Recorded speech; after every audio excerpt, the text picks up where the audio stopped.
friends, good afternoon to all of you and welcome back to my YouTube channel ePartCom. So friends, today in this particular video I'm going to discuss about very little sections of CGST like section 32, section 33 and section 34.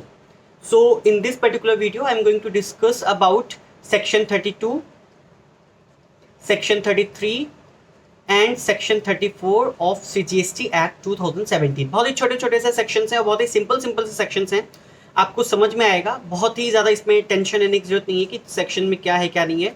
बहुत ही अच्छे से मैं discuss करूंगा और कोशिश करूंगा कि आपकी कॉन्सेप्ट जो है वो क्लियर हो जाए। सो फ्रेंड्स, स्टार्ट करते हैं। सबसे पहला है सेक्शन 32। सेक्शन 32 क्या है? Section 32 deals with the prohibition of it deals with the prohibition of unauthorized collection of tax. It means that it deals with the collection of unauthorized collection of tax. ठीक है?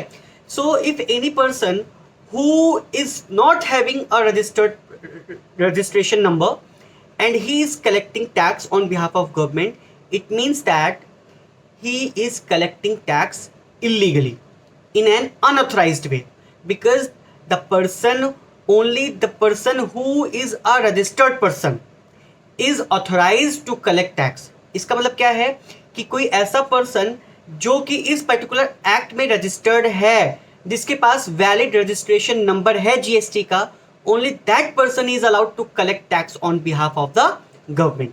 अगर कोई ऐसा person जिसके पास GST number नहीं है and he is not a registered person and he is collecting tax on account of GST, it means that he is collecting it on an unauthorized way, in an unauthorized way, and he is collecting it for his own pocket. He is not going to give it to the government's account. वो अपनी खुद की pocket के लिए वो collect कर रहा है। तो इसका मतलब क्या है कि ऐसे पर्सन्स के लिए कलेक्शन ऑफ टैक्स के लिए क्या है? प्रोहिबिशन है। Those persons who are not registered under this particular act are not liable to collect tax. तो यहाँ पे क्या रहा है? A person who is not registered person shall not collect in respect of any supply of goods or services or both any amount by way of tax under this act. मतलब अगर उसके पास registration number नहीं है तो tax collect नहीं कर सकता है। No registered person shall collect tax except in accordance with the provisions of this act or the rules made there under. ठीक है? तो अगर कोई अनरजिस्टर्ड पर्सन है तो he cannot collect tax. This provision casts an obligation on each unregistered person and registered person with regard to collection of tax on supply. Unregistered person is not collect tax or any some way by way of tax, and registered person is to collect tax only in the manner prescribed. Unregistered person तो collect ही नहीं कर सकता है, लेकिन registered person can collect but only in the manner which is prescribed under this act. ये बहुत ही छोटा सा सेक्शन था, section 32. Now section 33. Section 33 deals with the mention of amount of tax in the bill. ठीक है, जो भी हम इनवॉइस ले रहे हैं, in that particular invoice you have to mention या you have to show the amount of tax. So section 33 deals with the amount of tax to be indicated in tax invoice and other documents. It means that you have to indicate the amount of tax कि आपने कितने रुपए का सामान purchase किया, what is the taxable value of goods, what is the amount of tax paid. तो notwithstanding anything contained in this act or any other law for the time being in force, where any supply is made for a consideration, every person who is liable to pay tax for such supply shall prominently indicate in all documents relating to the assessment, tax invoice and other like documents the amount of tax which shall form part of the price at which such a supply is made.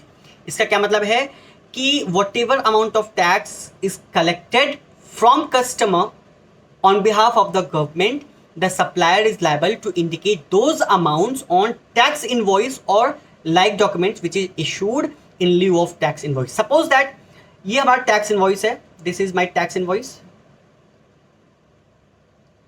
ये हमारा tax invoice है। इसमें मैंने show किया कि भाई goods जो है वो 1 लाख रुपए का है। अब उसमें हमने दिखाया कि भाई CGST जो है 18% के हिसाब से 9% CGST होगा, 9% SGST होगा, तो 9000 CGST है और 9000 SGST है या IGST है, जो भी है अकॉर्डिंगली एज द केस में भी।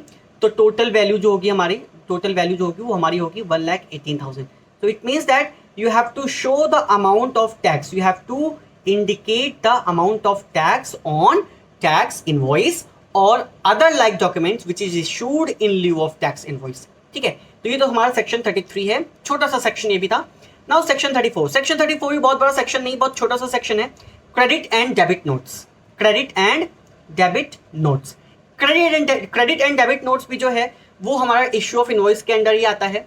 हमने पहले भी पढ़ा कि भाई इश्यू ऑफ इनवॉइस हम what are the time period for issuance of invoice, tax invoice, what is the last date, या जो भी हमारी लास्ट डेट है प्रिस्क्राइब्ड है अंडर द लॉ, वो हमारी क्या है, वो हमने सेक्शन 31 में डिटेल में किया था। अब हमारा है क्रेडिट एंड डेबिट नोट्स। तो सेक्शन 34 में sub section 1 and sub section 2 deals with the issue of credit notes, issue of credit notes. ठीक है, now and section 34 subsection 3 and subsection 4 deals with the issue of debit notes. यहां पे हम देखेंगे कि credit notes और debit notes हम कैसे इशू करते हैं और कब इशू करते हैं। तो पहला है where one or more tax invoices have been issued for a supply of any goods or services or both, and a taxable value or tax charged in that tax invoice is found to exceed the taxable value or tax payable in respect of such supply, or where the goods supplied are returned by the recipient, or where the goods or services or both supplied are found to be deficient, the registered person who has supplied such goods or services or both may issue to the recipient one or more credit notes for supplies made in financial year containing such particulars as may be prescribed। ये तो एक statement था। इस statement का मैं analysis अच्छे से explain करके एग्जांपल लेकर के बताता हूं। सपोज दैट, टेंशन लेने की जरूरत नहीं है। आपने सोचा होगा सर आपने तो सिर्फ रीड आउट कर दिया, आपने समझाया नहीं मुझे, तो डोंट वरी, अब मैं समझाऊंगा एग्जांपल लेकर के। Suppose that recipient is there, sorry supplier, he is a supplier and here is a recipient। Supplier ने रिसिपिएंट को 1000 रुपीज के गुड्स, 1 लाख रुपीज के गुड्स जो है सप्लाई किए हैं। Means a goods costing rupees 1 lakh has been supplied by supplier to recipient. इस पे उसने 18% के हिसाब से 18,000 रुपीज का क्या दिया होगा, जीएसटी दिया होगा। ठीक है, 1 लाख रुपए का गुड्स है, 18,000 रुपीज की जीएसटी उसने दिया। ठीक है, अब बाद में जब रिसिपिएंट ने गुड्स रिसीव किया तो उसने देखा कि भाई ये जो 1 लाख और 18,000 रुपए था, जो इतने रुपए का उसने इनवॉइस इशू किया है, इनवॉइस में 1 लाख रुपए का टैक्सेबल वैल्यू और 18,000 रुपीज का उसमें जो जीएसटी उसने शो करके इंडिकेट करके उसने इशू कर दिया।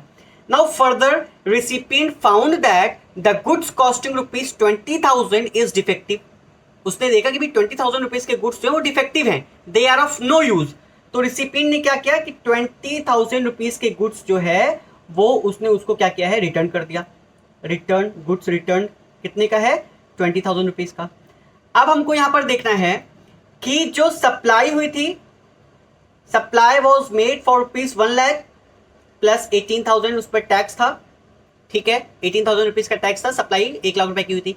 लेकिन एक्चुअल में रिसिपिएंट के पास कितने रुपए के गुड्स हैं, क्योंकि सप्लायर ने तो 1 लाख रुपए के गुड्स सप्लाई किए, लेकिन उसमें से 20,000 रुपीज के गुड्स डिफेक्टिव थे जो कि उसने रिटर्न कर दिया। That is called purchase return from purchase recipients point of view and sales return from suppliers point of view. ठीक है, तो जो रिसिपिएंट ने 20,000 रुपीज के गुड्स रिटर्न किए हैं, तो इन दैट पर्टिकुलर केस जो हमारा एक्चुअल गुड्स जो कि अभी रिसिपिएंट के पास है वो कितने का है, 80,000 रुपीज का है। और 80,000 रुपीज पे 18% के हिसाब से टैक्स कितना होगा, तो 80,000 मल्टीप्लाइड बाई 18%, 14,400। 14,400। तो यहां पे हमको क्या पता चल रहा है कि जो हमने टैक्स इनवॉइस इश्यू किया है वो उस पर जो वैल्यू इंडिकेट है, that value exceeds the value of supply and tax payable by that particular recipient. तो यहां पर कह रहा है सिंपली कि उसको टैक्स 80,000 पे देना था, 14,400, जबकि उसने टैक्स कितने पे दिया है, 1 लाख रुपए पे दिया है, 18,000 रुपए। तो एक्स्ट्रा टैक्स कितने का है, माइनस 18,000। तो एक्स्ट्रा टैक्स जो 3,600 रुपीज का है, this is your extra tax which is paid. अब क्या है, क्योंकि इनवॉइस जो है वो सिर्फ एक बार इशू होती है, इनवॉइस बार बार इशू नहीं होती है। Invoice is issued only once. अब इस पर्टिकुलर की 20,000 का जो उसने रिटर्न किया है उसके लिए अलग से कोई इनवॉइस तो इशू होगी नहीं। तो यहां पर क्या है, जो सप्लायर है वो कहेगा भाई ठीक है आप ये वापस कर दो, फ्यूचर में हम आपको ये गुड्स 20,000 का गुड्स फ्यूचर में डिलीवर कर देंगे या आपको सप्लाई कर देंगे, ठीक है। तो वो जो फ्यूचर में डिलीवर करने की बात हुई या फ्यूचर में सप्लाई करने की बात हुई है, उस पर्टिकुलर सप्लाई के लिए उसको हमें आज क्रेडिट नोट इश्यू करना पड़ेगा। कितने रुपए का? जो 3600 रुपीज का एडवांस टैक्स उसने पे किया है, मतलब एक्स्ट्रा टैक्स हमारा आ रहा है, उसके बराबर का हमको क्या करना पड़ेगा, एक क्रेडिट नोट इश्यू करना पड़ेगा सप्लायर को रिसिपिएंट के लिए। तो हमने क्या क्या केस देखा? सबसे पहले देखा where one or more tax invoice have been issued for supply of any goods. ये इनवॉइस इशूड है, ऑलरेडी इशूड है, ठीक है। And taxable value or tax charge in that invoice, जो टैक्सेबल वैल्यू 1,00,000 रुपए और टैक्स चार्ज 18,000 रुपीज उस particular invoice में है, found to exceed, it is found to exceed the taxable value or tax payable in respect of such supply, taxable value and tax received in such on such supply। तो पहला case हो गया कि where the taxable value or tax charged in that tax invoice is found to exceed the taxable value or tax payable in respect of such supply, पहला case. दूसरा where the goods supplied are returned by the recipient ने goods को return किया है, दूसरा case हो गया, ठीक है। फिर तीसरा केस क्या है, और where the goods or services or both supplied are found to be deficient, defective हैं तो भी उस केस में भी रिटर्न ही होगा, ठीक है। तो यहां पे रिटर्न का मतलब क्या है कि नॉर्मल रिटर्न भी हो सकता है और इन केस ऑफ डिफेक्टिव भी वो रिटर्न का केस हो सकता है, ठीक है। तो in that particular case the registered person who has supplied such goods, मतलब supplier such goods or services or both में issue to the recipient one or more credit notes. उस केस में क्या है, उसको क्रेडिट नोट इश्यू करना है made in that financial year containing such particulars as may be prescribe.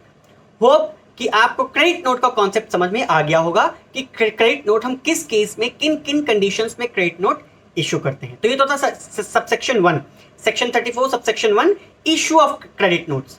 अच्छा, subsection 2 क्या कहता है? Furnishing of returns. भाई जो ये क्रेडिट नोट और डेबिट नोट हमने इशू किया है उसके रिटर्न को भी हमें फर्निश करना है। तो उसके लिए हमारा देखो क्या है, any registered person who issues a credit note in relation to supply of goods or services or both shall declare the details of such credit note in the return for the month during which such credit note has been issued, but not later than September following the end of the financial year in which such supply made, or the date of furnishing of relevant annual return whichever is earlier, and the tax liability shall be adjusted in such manner as may be prescribed। इसका क्या मतलब है, मैं इसको समझाने की कोशिश करता हूं। सपोज दैट जो हमने टैक्स इनवॉइस इशू किया है, क्रेडिट नोट सॉरी जो हमने क्रेडिट नोट इशू किया है, क्रेडिट नोट जो हमने इशू किया है वो 21 अगस्त 2019 को इशू किया है, 2019 को इशू किया है। अब अगस्त महीने का जो हम रिटर्न फाइल करेंगे वो कब तक फाइल कर सकते हैं? Up to 20th of next month. तो या इसको ले लेते हैं अक्टूबर ले लेते हैं, सपोज 21 अक्टूबर का है, 21 अक्टूबर को हमारा क्या है, हमने क्रेडिट नोट इशू किया है। तो इसकी जो डिटेल्स हैं जो हमको फर्निश करनी है एनुअल मतलब कि रिटर्न में, तो उसको हम कब फर्निशिंग करेंगे? जिस महीने इस पर्टिकुलर मंथ का रिटर्न फाइल करेंगे। तो इस पर्टिकुलर अक्टूबर मंथ का रिटर्न हम कब फाइल करेंगे? Monthly return 20th of next month, मतलब 20th नवंबर। मैंने बताया था कि जो ITR जो GSTR 3 फाइल करते हैं वो 20th ऑफ नेक्स्ट मंथ, ठीक है। तो मंथली रिटर्न क्या है, 20th ऑफ नेक्स्ट मंथ तक हमको फाइल करना होता है। तो इस 21 अक्टूबर को जो हमने क्रेडिट नोट इशू किया है, इस पर्टिकुलर मंथ का जो हमको रिटर्न फाइल करना है वो कब हम फाइल करेंगे? 20th नवंबर। तो हमको उस क्रेडिट नोट की इंफॉर्मेशन अप टू 20th नवंबर फर्निश कर देनी है। लेकिन अगर हमने 20th नवंबर तक इसको फर्निश नहीं किया उसकी डिटेल्स को, तो भी कोई प्रॉब्लम नहीं है। हमारी लास्ट डेट क्या है? लास्ट डेट इसमें क्या है, बट नॉट लेटर देन। यहां पे क्या रहा है, बट नॉट लेटर देन। ऊपर देखेंगे ये क्या रहा है, बट नॉट लेटर देन। कहां तक है लिमिट, किस डेट तक कर सकते हैं? September following the end of the financial year, September following the end of financial year, end of financial year, ठीक है। इसका क्या मतलब है कि जिस महीने मतलब कि एंड, पहले तो हम देखेंगे and of the financial year क्या है, ये किस पर्टिकुलर फाइनेंशियल ईयर में है, 1920। ये जो क्रेडिट नोट हमने इशू किया है किस फाइनेंशियल ईयर में किया है, 1920। 1920 के and of the financial year से जो सितंबर आएगा, मतलब सितंबर 1920 बीत गया, मार्च 31 तक, फिर 1 अप्रैल 2020 से स्टार्ट होगा, तो सितंबर महीने का जो रिटर्न आएगा, तो सितंबर 2020 का जो रिटर्न हम फाइल करेंगे, कब फाइल करेंगे, अक्टूबर 2020, मतलब 20 अक्टूबर 2020 तक। तो इस दिन तक, मतलब जिस महीने हम सितंबर मंथ का रिटर्न फाइल करेंगे अगले फाइनेंशियल ईयर का, मतलब जिस फाइनेंशियल ईयर का क्रेडिट नोट है, उस फाइनेंशियल ईयर के एंड के बाद जो फाइनेंशियल ईयर आएगा, तो उस फाइनेंशियल ईयर के सितंबर मंथ का जो रिटर्न हम फाइल करेंगे वो डेट, और date of filing of annual return, date of filing of annual return, दोनों में से विच एवर इज अर्लियर। वैसे due date of filing of annual return क्या है, 31 December of the following end of the financial year है, लेकिन उसके पहले भी हम फाइल कर सकते हैं, मतलब अप टू 31 दिसंबर तक है। तो सपोज अगर हमने एनुअल रिटर्न सितंबर में ही फाइल कर दिया, तो इधर सितंबर ऑफ 2021 और 20 अक्टूबर 2020 विच एवर इज अर्लियर, तो that will be the last date for the furnishing of details of the credit note. तो अब आई होप कि ये प्रोविजन जो है आपको समझ में आ गया होगा कि last date of furnishing of returns क्या है। ठीक है, इसमें एनालिसिस में दिया हुआ है, a credit note or debit note for the purpose of GST law can issued by a registered person who has issued a tax invoice, any other document by whatever name called। मतलब जो person, जिस person ने tax invoice already issue कर रखा है, only that person can issue debit or credit note when issued by the recipient to the registered supplier is not a document recognized under the GST law। ठीक है, मतलब क्या है कि अगर पर्सन जो है ऑलरेडी उसने टैक्स इनवॉइस या whatever document in lieu of tax invoice उसने इशू कर रखा है, only in that case the person can issue debit and credit note. ठीक है,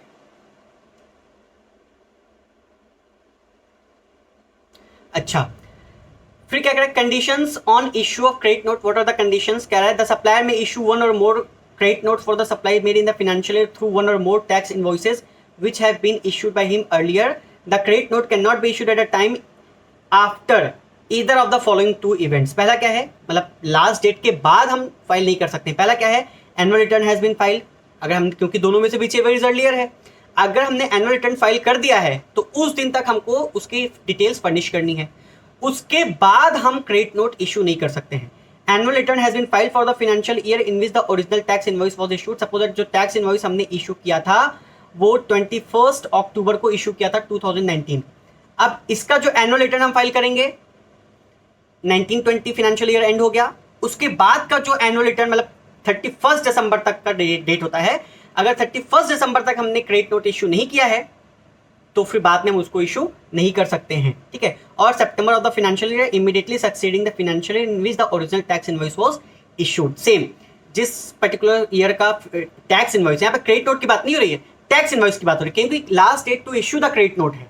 तो जिस पर्टिकुलर फाइनेंशियल ईयर का टैक्स इनवॉइस है, उस फाइनेंशियल ईयर के एंड से जो नेक्स्ट फाइनेंशियल ईयर के मंथ का सितंबर आएगा, उस महीने का जो हमको रिटर्न फाइल करना है, मतलब अक्टूबर में फाइल करेंगे 20 अक्टूबर तक, तो उस दिन तक हमको क्या करना है, क्रेडिट नोट इशू कर देना है। दोनों में से विच एवर इज अर्लियर होगा, उस दिन तक हमको क्या करना है, क्रेडिट नोट इशू कर देना है। ठीक है, दूसरा है subsection 3 and subsection 4 related to debit notes. इसी का बिल्कुल रिवर्स है, बिल्कुल रिवर्स है। वहां पे क्या था कि सप्लायर इशू करता था क्रेडिट नोट, यहाँ पे रिसिपिएंट इशू करेगा डेबिट नोट। यहाँ पे क्या रहा है, when one or more tax invoices have been issued for supply of any goods or services or both and the taxable value or tax charge in that tax invoice is found to be less than the taxable value or tax payable in respect of such supply, the registered person who has supplied such goods or services or both shall issue to the recipient one or more debit notes in the financial year containing such particulars as may be prescribed।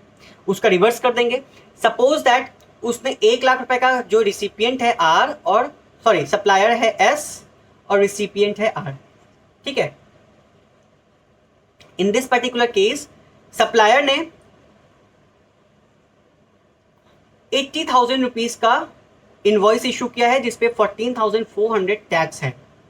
ठीक है, लेकिन उसने जो actual मतलब invoice तो इतने का issue किया है, इनवॉइस जो है वो 80,000 का इशू किया, लेकिन जो एक्चुअल गुड्स उसने जो सप्लाई किया है वो किया है 1,00,000 रुपए का, जिसपे 18,000 रुपीज जीएसटी आना चाहिए। तो इसका क्या मतलब है, जो टैक्सेबल वैल्यू उसने दिखाया है इनवॉइस पे और जो टैक्स पेएबल उसने दिखाया है इनवॉइस पे, that is less than the amount of taxable value and tax payable, बिल्कुल उसका रिवर्स है। तो in that particular case the supplier is required to issue debit note to that particular recipient. ठीक है, सो यहां पर वही है कि सेम उसका रिवर्स है कि अगर जो हमने उसमें वैल्यू दिखाई है और टैक्स अमाउंट दिखाया है that is less than the actual taxable value and tax amount, in that particular case the supplier is required to issue debit note. Now any registered person who issues a debit note in relation to such supply of goods or services or both shall declare the details of such debit note in the return of the month during which such debit note has been issued and tax liability shall be adjusted in such manner as may be prescribed. तो due date of filing of returns है, मतलब कि जो हमने debit note issue किया है उसकी details को कब तक हम फर्निश कर सकते हैं। तो unlike first case credit note में क्या था कि हमने भाई कहा कि भाई नेक्स्ट मंथ, सपोज दैट अगर हमने उसको 21 अक्टूबर को इशू किया है क्रेडिट नोट, तो हम उसको क्या करते थे अगले महीने की 20th तक दिखाते थे। तो 20th नवंबर तक हमको दिखाना है, बट नॉट लेटर देन। हमने दो कंडीशंस और डिस्कस की थी कि दो केसेस हैं, लेकिन इस केस में क्या है, सिर्फ और सिर्फ एक ही केस है कि भाई जो जिस पर्टिकुलर डेट को हमने जिस पर्टिकुलर पीरियड में हमने उसको इशू किया है डेबिट नोट, उस महीने की जो हम फाइल करेंगे, उस महीने का जो मंथली रिटर्न फाइल करेंगे, उस पर्टिकुलर रिटर्न में हमको क्या करना है, इसकी डिटेल्स को शो करना है। तो अगर हमने डेबिट नोट इशू किया होगा 21 नवंबर को या 21 अक्टूबर को, तो अक्टूबर मंथ का रिटर्न हमको फाइल करेंगे 20th ऑफ नवंबर। तो up to 20th of November हमको उस डेबिट नोट की जो है इंफॉर्मेशन हमको वहां पर फर्निश कर देनी है, डिटेल्स फर्निश कर देनी है। अब देखो इसकी एनालिसिस देखो क्या है इस पूरे सेक्शन का। The GST law mandates that registered supplier may issue one or more debit notes for the supplies made in financial year through one or more tax invoices which has been issued by him earlier under the following circumstances. अब उसी चीज का एक conclusion है, actual value of supply is higher than the stated in the original tax invoices. ठीक है, फिर tax charge in the original tax invoice is lower than that applicable on the supply. ठीक है, तो डेबिट नोट के case में वही है कि सेम उसका रिवर्स है कि एक्चुअल वैल्यू जो है, जो टैक्सेबल वैल्यू वो लेस है एज कंपेयर टू, मतलब सॉरी, जो वैल्यू हमने शो की है इनवॉइस पे हमने 80,000 रुपीज शो किया, जबकि जो एक्चुअल सप्लाई हमने की थी वो 1,00,000 रुपए की की थी। शो की है 80,000 लेकिन सप्लाई कितने की 1,00,000 रुपए की। तो the value shown in the tax invoice is less than the value actually supplied. In that particular case the supplier is required to issue a debit note. अच्छा, इस पे जब हमने टैक्सेबल वैल्यू कम शो की है तो टैक्स अमाउंट भी कम show हुआ होगा। इस पर 18% के हिसाब से हमने 14,400 टैक्स शो किया है, जबकि उसको टैक्स कितना पे करना था 18,000। तो ये जो 3,600 का डिफरेंस है, इसके लिए हमको क्या करना है, tax invoice debit note issue करना है। The debit note needs not to be link to the original tax invoice, link करने की कोई जरूरत नहीं है। The debit note contain all the applicable particulars, जो भी according to the provision rules हैं, जो भी पर्टिकुलर्स उसमें शो करने चाहिए, वो all those particulars should be shown. A debit note issued under section 74, 129, 30, 130 would not entitle the recipient to avail credit in respect thereof, and the supplier shall specify prominently on such debit note the words input tax credit not admissible as provided in rule 53 subsection 3। मतलब उस case में, जिस case में हमको input tax credit available नहीं है, जैसे composition scheme है या और भी बहुत सारी चीज़ें हैं जहाँ पे हम आईटीसी क्लेम नहीं कर सकते हैं, तो इन दिस पर्टिकुलर केस वहाँ पर हमको ये चीज़ मतलब मेंशन करना है। It may also be noted that no time limit has been prescribed for issuing debit notes, meaning a debit note may be raised and uploaded subsequently with no restriction as to the time period for doing so। कोई time period नहीं है, जैसे credit note के time पे हमारा time period था, हमने discuss किया था कि लास्ट डेट क्या है। तो in this particular case debit note के केस में कोई भी लास्ट टाइम पीरियड नहीं है, कभी भी हम डेबिट नोट इश्यू कर सकते हैं, कभी भी। अनलाइक क्रेडिट नोट में हमारे टाइम पीरियड था कि what is a time limit, कि हम कब तक इशू कर सकते हैं, लेकिन डेबिट नोट में ऐसी एज सच कोई टाइम लिमिट नहीं है। तो these are the provisions for issue of debit and credit notes. तो अब आई होप कि section 32 prohibition of collection of tax, section 33 indication of tax amount on tax invoice, and section 34 issue of debit, issue of credit and debit notes along with subsection 1, subsection 2, subsection 3 and subsection 4. Subsection 1 2 deals with the issue of credit notes, subsection 3.4 deals with the issue of debit notes. Now I hope that these provisions and these concepts are very clear to you. Still friends, if you have any doubt, you can ask me in the comment section, and please do like, share and subscribe my channel, and don't forget to press the bell icon for future notifications. Thank you and have a good day.